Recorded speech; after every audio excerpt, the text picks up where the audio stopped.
ये प्रोग्राम निंगाना सत्संग आश्रम से किया जाता है।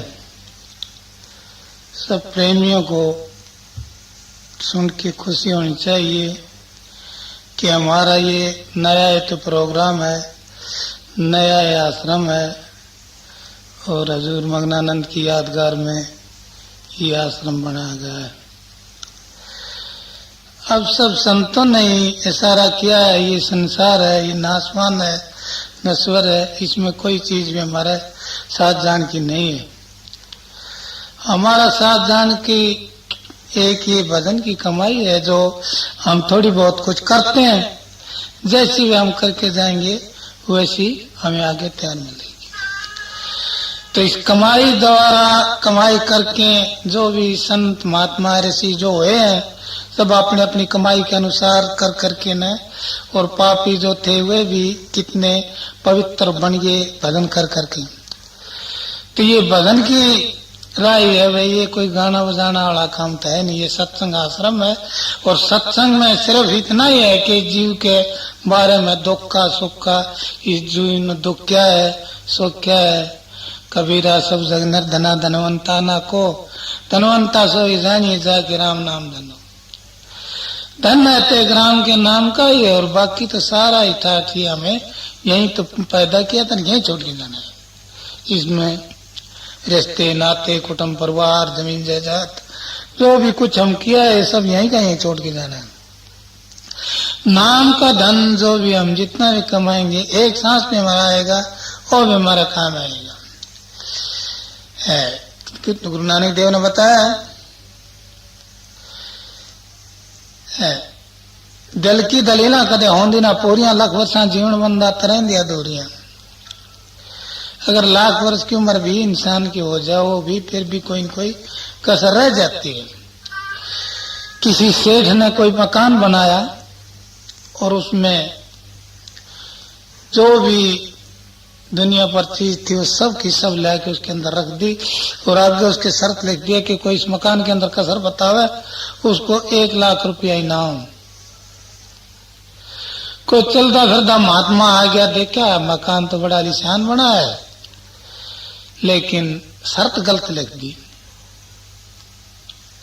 साधु बैठ के रोने लग गया। नौकर छोड़ रहा था, महाराज क्यों रोए क्यों? बोला फिर रोया कि इस मकान के अंदर बहुत मोटी कसर है। भला जी कसर तो हमारा सेठ नहीं छोड़ेगा, जहां भी जो चीज मिलेगी वो लाके यहीं रख देगा, पैसे की कमी नहीं उसके पास। बोला भाई सेठ को बुलाओ। सेठ बुलाया। हाँ जी बोलो महाराज क्या कमी है? बोला भाई कमी इसमें बहुत मोटी है। बोला जी वो आपकी दया है, मैं कमी पूरी कर दूंगा। बोला आपके बस की नहीं वह कमी पूरी करनी। कैसे? कि इसके अंदर ये कमी है कि ये मकान तो खड़ा रह जाएगा और बनाने वाला चले जाएगा। अगर बनाना इसके साथ तक रहता है ना फिर तो कमी नहीं। बोला महाराज ये कमी तो मालिक का हाथ में है, ये तो मालिक ही मेट सकता है और बंदे क्या बस की बात है। तो आपने ऐसी शर्त मिले कि भी इसमें कमी बताओ। बोले कमी है कि नहीं है? तो ये कौन सा मकान है? ये हमारा मनुष्य का शरीर है। मनुष्य शरीर में हम आए हैं तो मालिक ने हमारे लिए कोई चीज की कमी नहीं छोड़ दी। इसमें कितने दाते हमारे बगैर ही मांगे, बगैर ही हमारे सवाल को हमारी पूरी करता है। अच्छे अच्छे खाने के पदार्थ हमारे लिए, चलने के सवारी के साधन हमारे लिए, ओढ़ने की पोशाक हमारे लिए, कितने ऐसाराम की चीज परमात्मा ने हमने बख्शे हैं, कितने नेमत किए हैं। तो क्या उस प्रभु का गुण हम 1 मिनट भी नहीं गा सकते? 4 पैर धंधे गए, 4 पैर परसो, 1 पैर हरना हो जाती मुक्ति कैसे हो? तो उस मालिक का नाम के लिए हमने कुछ थोड़ा बहुत टाइम जरूर ही रखना चाहिए कि हमारा सबका फर्ज बनता है कि इसके अंदर हम ये मनुष्य चौला में लाए। तो ये मनुष्य चौला ऐसा ही नहीं है, बेकार नहीं है, ये बहुत ही कीमती चौला। 4 खाने के जीव है, 4 खाने के जीव प्रधान ये मनुष्य है। क्यों? कि इसके अंदर मनन शक्ति है, ये सोच सकता है, विचार सकता है मैं कौन हूँ, कहाँ से आया हूँ, क्यों आया हूँ, क्या करना था और कर क्या रहा हूँ, और करके जाना कहाँ है। तो इस 84 के जेल खाने में जीव जो आया है तो बहुत कठिन दुख है। यहाँ पर अल्लाह था, जब कल्ला था याद आई कोई यार बनावा, यार बनाए उस यारी उस नाल ना कि जब सतपुरुष अकेला था उस वक्त उसको विचार होया कि कोई मेरे साथ वार्तालाप करने वाला दूसरा कोई संगी मिले तो उसके साथ बातचीत करके हम टाइम पास कर लें। तब अपनी दया अपनी मौज में ऐसे निरंजन की उत्पत्ति करी। निरंजन ने 70 योग भक्ति सतपुरुष की करी। 70 योग भक्ति करने के बाद सतपुरुष उसके ऊपर खुश हुआ, दयाल होया। कहने लगे भाई निरंजन तू कुछ मांग। बोला जी मैं मांगू क्या, मुझे तो मांगना आता ना कुछ लेना आता, मैं तो सिर्फ आपने पैदा किया था जब से आपकी भक्ति करता हूँ, इससे सिवा मुझे कुछ और आता नहीं। अच्छा भी तेरे को मैं देता हूँ, जैसे ये 3 लोक असल है, अनामी अगम अलग, तो ऐसे ही 3 लोग तू नकल बना ले। मनचित बोध अहंकार एक होते हुए 4 होते हुए एक है भी और नहीं भी। मन जो है, चित्त जो है सतलोक का भाव है, मन जो अलग लोक का भाव है, बुद्धि जो है अगम लोक का भाव है, अहंकार जो है हंस मंडल का भाव है। तो वहां का ये नूरी निशाना, नूरी रचना जो है, उस नूरी रचना का ये जो है सब डंबर जो है 3 लोक का, ये 3 लोग नाशवान है, पानी है, ये फना हो जाएंगे और वे सदोसदी हैं, वह नाश नहीं होगा। वो सदोसदी जब भी महापल्ल होती है उसमें जा समाता है और दोबारा फिर रचना होती है, फिर उसी से मसाला लिया जाता है। तो निरंजन ने जब 70 योग भक्ति करी तो वरदान दे दिया 3 लोक का, 3 लोक की रचना रच और ऐसे ही नकल बना ले जैसे ये है। मेरा जी मैं बनाऊ कैसे, मेरा वितराओ भी इंतजाम करा जाएगा। भला जी फिर आपका हुक्म। उसके बाद में सतपुरुष ने ज्योति की उत्पत्ति करी। ज्योति की उत्पत्ति करके ज्योति नारायण के पास भेजी, तुम जाओ दोनों मिलके और ये रचना बनाओ जैसी ये 3 लोग की ऊपर असल है ना, कैन बजाई बांसुरी मोहे 3 लोग, वो 3 मोहे नहीं रह गए। कौन से लोग, जब कृष्ण ने भौर गुफा में खड़ा होकर बंसुरी बजाई थी तो ये 3 लोग तो मोहे गए, आकाश मरता था और वहां तक उसकी पहुंच नहीं कृष्ण की कि आगे जा सके। क्यों, कृष्ण जो था वो काल का अवतार था। अब ज्योति को भेजा, ज्योति ने कुछ कहा, उसने इनकार कर दिया और उसने ठाकी ने और मुंह में डाल लिया। मुंह में डाल लिया उसने, त्राई करिए महाराज ये राक्षस तुमने खा गया, खा गई। उसके बाद में ज्ञानी पुरुष को भेजा, ज्ञानी पुरुष को प्रकट करके भेजा, जाओ इनको समझाओ, ज्ञान दो, ऐसे ऐसे ये रचना बनाए। अब ज्ञानी पुरुष से आया, ज्ञानी पुरुष ना आके उसको ज्योति को बुलवाया, बुलवा के कहा तुम ऐसा करो कि 3 लोग का ठाठ बनाओ, जैसा ये असल है ऐसा ही नकल बना लो। अब उसने फिर प्रार्थना करी कि महाराज मैं 3 लोग का मसाला लियाऊं कहाँ रचना का। बोला 3 लोग का मसाला रचना का मिलेगा कुरुम के पास, और कुरुम के पास जा, कुरुम के पास जाके हलीमा करके मांगना, उसके साथ अकड़ना नहीं। निरंजन कुरुम के पास गा जाके 3 लोग की रचना का मसाला मांग गया। उसने कुछ इनकार कर दिया, आपस में दोनों का झगड़ा हो गया। अब 3 शीश थे, कुरुम के 2 काट दिए। अब एक बाकी रह गया। कुरुम ने प्रार्थना करी महाराज ये राक्षस मैंने मारा गया, कहां से भेज दिया मेरे पास। अब सतपुरुष ने श्राप दे दिया निरंजन को, जाहो निरंजन तुम है काल, तुम काल हो गया। तो इसके साथ मैं ये कहा था तन बतन का उल्लंघन करे कि हलीनी से मांगना, तन लड़ाई कर दी। अब 2 सिर काटे उनमत कुछ मसाला मिला, उसने लेके आके रचना का हवाला शुरू कर दिया। रत्ना का वाला शुरू कर दिया। 3 भोग भोगे, पहले ब्रह्मा विष्णु, तीसरा शिव जी। अब 3 संतान होने के बाद में निरंजन तो महासुन में जाके हाथ लगा के बैठी है और रत्ना का वाला इन 4 का वाला छोड़ गया। ज्योति निरंजन, ज्योति रे ब्रह्मा विष्णु महेश, भी तुम 4 रत्ना बना लो, इतनी संचालन में कर दिया और तुम चाहो इस ठाट को बनाओ। अब ज्योति ब्रह्मा तक कहने लगी, भाई तेरा पिताजी हुक्म दे के गया है, अरे रत्ना का दे काम शुरू कर तू। बोला माँ पिताजी हुक्म दे के जरूर गया है, लेकिन हम तो यहाँ नहीं थे, न पता हमने हमारा पिता है कैसा, और जब तक पिता के दर्शन नहीं कर लेते तब तक हम रत्ना नहीं रहता। बोला तेरे पिता के दर्शन तो शिवा मेरा और कोई कर नहीं सकता, वो तो इतना तेज है कि उसके सामने तो जाएगा तो भस्म हो जाएगा, उसके तो मेरे सिवाय और कोई दर्शन नहीं कर सकता। आओ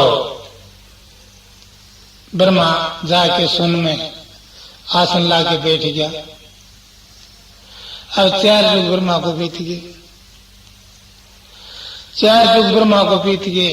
निरंजन ने फिर खबर करी, फिर रत्ना बनाई या नहीं बनाई। अब ज्योति कहने लगी, महाराज आपका जेठा पुत्र है, वो आपसे मिलने के लिए गया और वो कह के गया जब तक पिता के दर्शन नहीं हो लेंगे जब तक मां नहीं। बोला मेरे पास तो अभी तक आया नहीं। अब सुन में समाधि लाके बैठ गया। अब ज्योति ने अपनी बाई जांग का मेल तार के गायत्री का पुतला बनाया, गायत्री का पुतला बना के कहा बेटी जाओ ब्रह्मा को बुला के ले आओ। अब रत्ना देर होती है और निरंजन का 2-3 मरतबा हुक्म आ चुका है। अब ज्योति चाली हुआ एकली घबरा के उसने गेंदे का फूल तोड़ के उसमें थे एक फूलवती बना ली। फूलवती बना ली तो वह दोनों ज्योति गायत्री फूलवती दोनों ब्रह्मा के पास गई। जाके देखा ब्रह्मा समाधि में बैठे हैं। दोनों अनंतर ध्यान होकर प्रार्थना करी, माता जी भाई साहब समाधि में है, अगर इसकी समाधि खुलवाती है तो पता नहीं क्या श्राप दे देगा, तो इसलिए आपकी में दया करो तो ये समाधि खोल दे।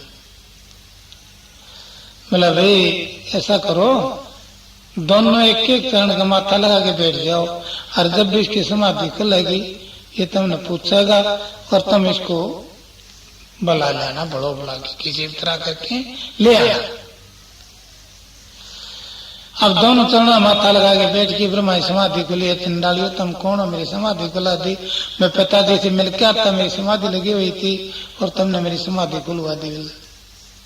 बोला भाई हम माता जी को भेजिए बनाने के लिए आपको, और रत्ना देर होगी है, 4 युग बीत गए और पिताजी का रोज हुक्म आता है कि रत्ना बनाओ।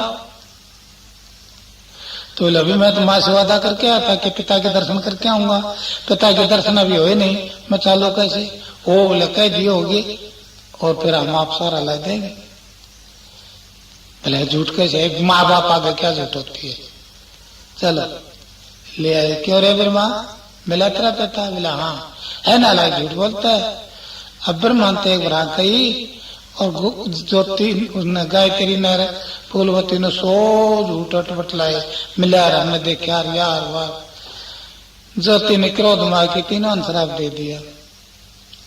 फूलवती तेरा तो गंदी जगह वास होगा, मैं से गंदा पानी में राग रहेगी। और गायत्री तो सदा झूठी पड़ेगी, कल युग में जूती फिरती फिरा करेगी। और ब्रह्मा तेरी संतान पापिष्ट होगी, कल युग में तेरा कोई आदर नहीं करेगा, जूती पेटेगा और सड़कों और पैसे मांगे करेगा। अब तीनों श्राप दे दिया। निरंजन ने फिर हुक्म करे, फिर इतना ठीक नहीं। ज्योति बोली ऐसे ऐसे बनी, चिंडाली में छोड़ के आता तुम रत्ना के लिए और तुम ये करने लगी। अब निरंजन ने श्राप दे दिया ज्योति ने, जाओ तुम द्वापर में द्रौपदी का अवतार होगी और सदा जंगलों में फिरा करोगी, एक सांस भी सुख का नहीं मिलेगा। अब उसने श्राप दे दिया, उसने भाई ये सारी दुनिया या शराबी हुई से, इसमें कोई भी साचा नहीं, सब दशाचार कंड खाता। ये शब्द है सतगुरु का, एक ये तो सच्चा है, बाकी सब ही झूठ का पोल है। तो चारों मिलके फिर ये ठाठ बनाया, अंडद खानी माया देखी नहीं तंडद ब्रह्मा सर्जी हो, उसमज खानी बेसरूद की अस्तावर शिव साजी हो, ये बट मार बाया जीव का सब राख्या भरमाई हो, कहे कबीर सुना धमदासा अगम तय लखाई हो। तो इस तरह वही रचना बनी और बन के इसके अंदर जीव फिर एक शब्द मकान निर्भय तीन देवता मछली संसारा, कर्मा की फांसी लगी ऊर्जा जो सारा। तो इस कर्म चिन्ह रखेत मां मुतरे हुए हैं भैया, इस कर्मों की फांसी हमारा लगी हुई है। बार बार न दो वीक में कर्म करते हैं, तो काल पुरुष ने जब ये रचना रची, सबसे पहले कर्म का जाल बन दिया। वो कर्म दो, सुबह सुबह अच्छा और बुरा, तो इन दोनों कर्मों की संसद बेरी ने सब संस्कृति को बांध रखा है। जो शुभ कर्म करता है वो संसारिक धन स्वर्ग आदि का सुख में मिल जाता है, और जो भाई जो करता है शुभ वो वही जड़ी में जा समाता है, बार बार दुख में पड़ा रहता है, एक सांस भी सुख का नहीं मिलता। सतगुरु जब मिला तो जीव का निर्वाल गया। अब हम उस परम पिता परमात्मा के सभी अंश हैं, आए एको गांव से उतरे एको घाट, कर्मों के प्रताप तो होगे बराबर। तो ये कर्म चिन्ह खेत में उतरे हुए भैया, सत्संग में न कोई आसरा नहीं है इस जीव का टकाने के लिए। सत्संग में के बड़े बड़े पापी भी पार हो जाते हैं। से समुख गावे साधो सत्संग बड़ा को आवे, 60,000 वर्ष तब की ना सत्संग पल्लो लावे, दोनों समय तराजो तोले सत्संग बड़ा को आवे। अब वासिष्ठ मुनि संत थे, विश्वामित्र तपस्वी थे। अब विश्वामित्र ने 60,000 वर्ष तप करा और वासिष्ठ मुनि उसके यहाँ गए तो उसने आधा तप संकल्प कर दिया वासिष्ठ मुनि का। रजा करके विश्वामित्र भी वासिष्ठ मुनि के यहाँ चले गए, उसने एक पल का सत्संग संकल्प कर दिया। विश्वामित्र जल गया, देख तुम्हें इतना कष्ट पा के 60,000 वर्ष तप किया और उसमें आधा दे दिया, अब तेरा इतना नरादर कराया, एक पल का सत्संग क्या मायने रखता है। दोनों का झगड़ा हो गया आपस में। ब्रह्मा के पास गए, ब्रह्मा बोले मेहनत पता नहीं, मैं तेरा जोगणी हूं पैदा करने वाला।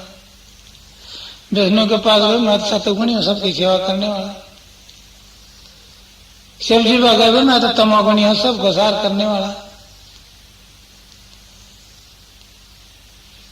तो इसका फैसला कौन करेगा? इसका फैसला शेषनाग करेगा। अब चारों के चारों शेषनाग पा गए, इकट्ठे हो गए, और ब्याह सारी कस्ती कैसे आ गई। बोला जी के आगे इनका आपस में झगड़ा है।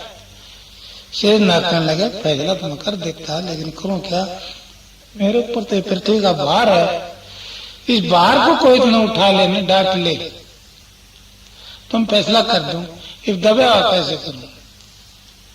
अब विश्वामित्र का अपना तप का बड़ा घमंड था, कहने लगा जी इतना तो इसको तो मैं डांट देता हूं। आप डांट दोगे तुम फैसला कर दूंगा। अब दिया थोड़ा सा वजन, लजी जी लकड़ा मेरा बने रोक देता, क्या करूं मैं। 60,000 वर्ष से वासिष्ठ मुनि का संकल्प कर दिए। वासिष्ठ मुनि कहने लगा भी 30,000 वर्ष का तप मैंने संकल्प किया है ना, मैं आपको वापस संकल्प करता हूँ और अपना 60 के 60 का बल लेके टा हावला तो मैं उठा दूंगा। अब 60 के 60 का बल लेके न थोड़ा सा वजन थे, केवल नहीं उठता मेरा जी लेके। अच्छा वे एक काम कर, तो एक पल का सत्संग में आपको संकल्प किया था, उस एक पल के सत्संग का सहारा ले और फिर पृथ्वी के बाहर उठा। अब एक पल का सत्संग का सहारा लिया और पृथ्वी का भार सवा थुप पर गए, सर पर वजन तक नहीं आया। शेष हाथ ढूंढ के इधर जाओ भाई तुम्हारा फैसला हो गया। विश्वामित्र फिर गर्म हो गया, फैसला क्या कर दिया आपने हमारा। अरे वेकू, जब तेरा 60,000 वर्ष का तप ने एक सेकंड भी पृथ्वी का भार नहीं उठा सका। और इस एक पल का सत्संग का सार आता है, देखो तेरे ऊपर वजन तक नहीं है, 1.25 हाथ ऊपर है और पृथ्वी डटी हुई है। तो इसलिए सत्संग बड़ी चीज है भैया। सत्संग में आके पापी भी पार हो जाते हैं, कोढ़ी भी साफ हो जाते हैं। कितने गंदे कर्म करके हम सत्संग में जा पड़ते हैं। तो जैसे कितने गंदे नाले कीड़े कपड़े जो भी दरिया में आते हैं, गंगा में आते हैं और समुद्र में आके सभी लय हो जाते हैं। तो इस संसार के अंदर संतों की माया है, संतों का धन है। अगर संत ना हो तो 1 मिनट में आग लगे। ये रचना का ठाट जो है, ये सब संतों की मौज होने की दया सोया है। समदृष्टि जब जानी हमारी हेली शीतल समता हो, सब जीवों की आत्मा लखा एक शिशु। तो ऐसे कौन है? ऐसे संत ही हैं जो सबको एक नजर से देखते हैं। तो हम जब ये मालिक के काल ने जब ये रचना का ठाट बनाया तो शुभ अशुभ रचना बनी। शुभ अशुभ के बाद में फिर इसके लगे संचित क्रम के बाद में लगे इसके प्रारब्ध क्रम। शुभ अशुभ संचित क्रियामान प्रारब्ध। संचित उस क्रम को कहते हैं जो जुगन जुग से जीव को, जो जहां भी जीव ने जो कोड़धारी है, देहधारी है, वहीं जाके इसके साथ लगा है। और सबका सब जो लेखा जोखा इस संचित क्रम के अंदर जमा होता है। ये संचित क्रम बलवान हो के जो शुभ की तरफ तो जा चप्या तो शुभ कर्म ले गया, शुभ की पूर्णता कर ली। अगर अशुभ की तरफ जा चप्या तो अशुभ की पूर्णता कर ली। तो अपना आप को बेकार करके कंकड़ पत्थर की तरह बेकार हो गया। अगर शुभ की तरफ चलेगा तो अपना स्वर्ग बैकुंठ इत्यादि जैसे भी जो सुख की सामग्री है उनकी प्राप्ति कर ली। फिर लगा इसका प्रारब्ध इस कर्म को कहते हैं जो भाग तकदीर नसीब। फिर क्रियावान फिलहाल हम करते हैं। फिर लगा इसके कर्ता कर लिया और भोग लिया। फिर लगा इसके महाकर्ता उसको कहते हैं जो सिर्फ कर्मों को करता है और अपने को कर्ता नहीं मानता। फिर लगा इसके भोगी कर लिया और भोग लिया। फिर लगा इसके महाभोगी उसको कहते हैं सिर्फ भोगों को भोगता है और अपने को भोगता नहीं मानता। कैसे? जैसे गोपनियों को व्रत करे सावन रासन दुर्वासा ऋषि के भेंट करना, और दुर्वासा ऋषि गंगा जी से परली तरफ और गोपनी उरली तरफ। कृष्ण जी तक कहने लगे महाराज जी हमने तो सावन रासन दुर्वासा ऋषि के भेंट करना था और वास्तविक रास्ता होके जाते हैं तो बहुत लंबा रास्ता पड़ता है, हम थक जाएंगे। तुम ऐसी जुक्ति बताओ जिससे हमें दुर्वासा ऋषि के दर्शन भी कराओ और या सावन रासन भी उसका भेंट करेगा। अच्छा जाओ गंगा माई इसका देना। गंगा माई अगर कृष्ण जाती है तो गंगा माई रास्ता दे दे और व्यभिचारी मत दे। वो सारी हंसने लागी, हंस पड़ी बोले देखी हुई जती बनाए प्लास्टिक आ जाओ। अब गई जाके गंगा के किनारे खड़ी होके गंगा माई अगर कृष्ण जाती है तो रास्ता दे दे और व्यभिचारी मत दे। अब गंगा जी का पानी आ गया, बह गया, गैल का डट गया, बीच में रास्ता लग गया, चली गई। सावन रासन जो था वो सारा दुर्वासा ऋषि के भेंट कर दिया। तो आते वक्त फिर कहने लगी महाराज आते वक्त हम कृष्ण जी को टपा दी, अब कैसे जाएं? आते वक्त कैसे आई? कृष्ण ने ये बात कही थी। अच्छा अब जाओ ये कह देना गंगा माई अगर दुर्वासा ऋषि पावन आर्यता है तो रास्ता दे दे और अनार्यता मत दे। पशु फिर पीढ़ी सारी प्लास्टिक आ जाओ सावन की हत्या कर गए ये भवन हारी बने रहे। जाएगी गंगा जी, गंगा माई अगर दुर्व्यसा ऋषि पाँव नारी का है तो रास्ता दे दे रहा, नारी तो मत दे। अब पानी गैल का डटके आगे बह गया, बीच को रास्ता लिख लिया, टपिया ही सारी आएगी। आके कृष्ण जी कहने लगे, बोले आपने तो हम जाना थी, क्यों उस दिन की तरह दौरा रहा थी, और आप जान गए उसने भी, दुर्व्यसा ने भी। कैसे? बोले सावन की हत्या कर गया तो पाँव नारी किस तरह, और तुम्हारा दौरा रह जाती किस तरह। बोले पगलियों ने तुमने तारी जरूरत है, और न तुम्हारा सावन राशन की दुर्व्यसा को जरूरत थी। तुम्हारा गैया का मान रखा था और मैं भी तेरा मान रखता हूँ। ओ पाँव नारी है और मैं जती हूँ। तो इसलिए भैया ये कर्म सिंह का खेत है, ये कर्म है के खातर तो हमारे फिर कितने कर्म, 8 प्रकार के कर्म ये है। 8 प्रकार के कर्मों के अंदर जीव जो है बिल्कुल नीचे दबा हुआ है। इसको छुटकारा मिलना बहुत मुश्किल है। किस तरह? कोई भी संत महात्मा जो भी आता है, कितना अपने आप को जो इसको जो त्याग कहते हैं, तो जो ऋषि महात्मा जो वनों में तपते हैं,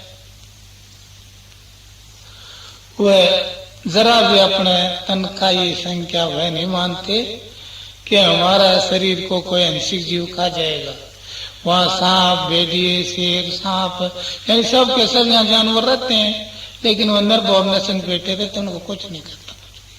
तो परमात्मा जो है उनका साथ है, साथ देता है। तो हम परमात्मा को अपने ऊपर विश्वास रखें और परमात्मा हमारा साथ है, हम संग है, हमारा कोई नहीं बिगाड़ सकता। क्यों बिगाड़े? क्यों नहीं? पहला का उसको परमात्मा साथ था, अग्नि में नहीं जड़ा, खम के बांध दिया तब भी नहीं जड़ा, पाठ पर गिरा दिया तब भी नहीं मरा।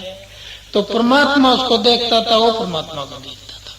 तो इसलिए हमारा सबका यही फर्ज बनता है, हम परमात्मा की याद में उस परमात्मा को याद रखें।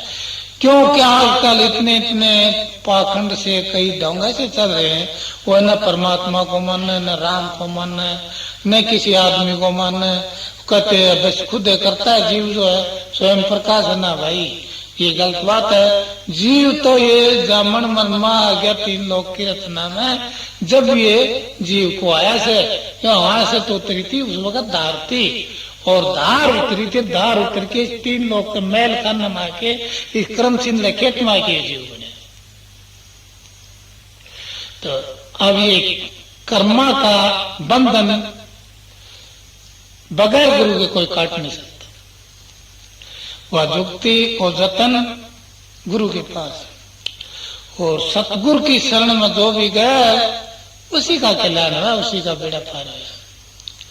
और संत तो अपना जीव को ऐसा रखते हैं जैसा बच्चा ने 6 महीने की माता, 6 महीने बच्चा जो होता है ना, माता उसको कितना प्यार है, कितना प्रेम से रखती है।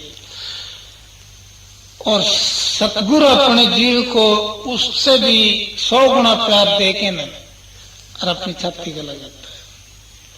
अब जिस मर्द के लिए जो आता है उसको हम जानते हैं कि वो किस बीमारी का है, कैसे है, क्यों आया है, के लेना है। तो संसार है, इसमें बहुत कड़ा काम है। सत्संग ऐसी चीज है जो सबका निखार करता है।